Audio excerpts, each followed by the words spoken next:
যুবভারতীতে Messi massacre কাণ্ডে তদন্তের জন্য অবসরপ্রাপ্ত বিচারপতি অসীম কুমার রায়ের নেতৃত্বে 3 সদস্যের কমিটি গঠন করেছিল মমতা বন্দ্যোপাধ্যায়। কমিটির অন্য 2 সদস্য ছিলেন মুখ্য সচিব মনোজ পান্ড এবং স্বরাষ্ট্র সচিব নন্দিনী চক্রবর্তী।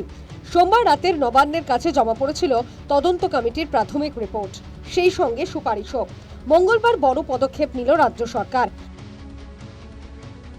পুলিশের সর্বোচ্চ কর্তা রাজীব কুমারকে শোকজ করলেন মুখ্য সচিব মনোজ পান্ড। একই সঙ্গে শোকজ করা হয়েছে বিধাননগরের পুলিশ কমিশনার মুকেশ কুমারকেও। তাঁদের 24 ঘন্টার মধ্যে জবাব তলব করেছে নবান্ন। এছাড়া বিধাননগরের ডিসি অনিশ সরকারকে সাসপেন্ড করা হয়েছে। তদন্ত যতদিন চলবে ততদিন সাসপেন্ড থাকবেন তিনি। শোকজ করা হয়েছে ক্রীড়া ও যুব বিষয়ক দফতরের প্রধান সচিব রাজেশ সিনহাকে। পদ থেকে অপসারণ করা হয়েছে যুবভারতী সিও দেবকুমার নন্দনকেও। এই ঘটনায় সরকারকে নিশানা করেছে রাজ্যের বিরোধী দলগুলো। ম্যাসাকারের দায়িত্ব নিয়ে পুলিশ মন্ত্রী হিসেবে মমতা বন্দ্যোপাধ্যায়ের পদত্যাগ দাবি করা হয়েছে। চা বাগান হোক বা মেসির পাশে হোক, উনি তো ছবির সুযোগ কোথাও ছাড়েন না। তো ছবি তোলার সুযোগটা নষ্ট হয়ে গেছে ওনার।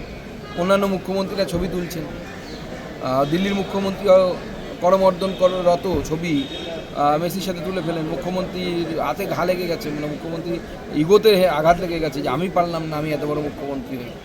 তো সেই জন্য এখন উনি এসব পিকিরবন্দি করছেন পুরো ঘটনা থেকে চোখ ঘোরানোর জন্য। যদি ডিজিপি দায়ী হয় তাহলে পুলিশ মন্ত্রী দায়ী নয় কেন বলুন তো? ডিজিপি যদি দায়ী হয়, অর্থাৎ পুলিশের ব্যর্থতা যদি হয়, তাহলে সেই পুলিশি ব্যর্থতার জন্য কি পুলিশ মন্ত্রী দায়ী হবেন না?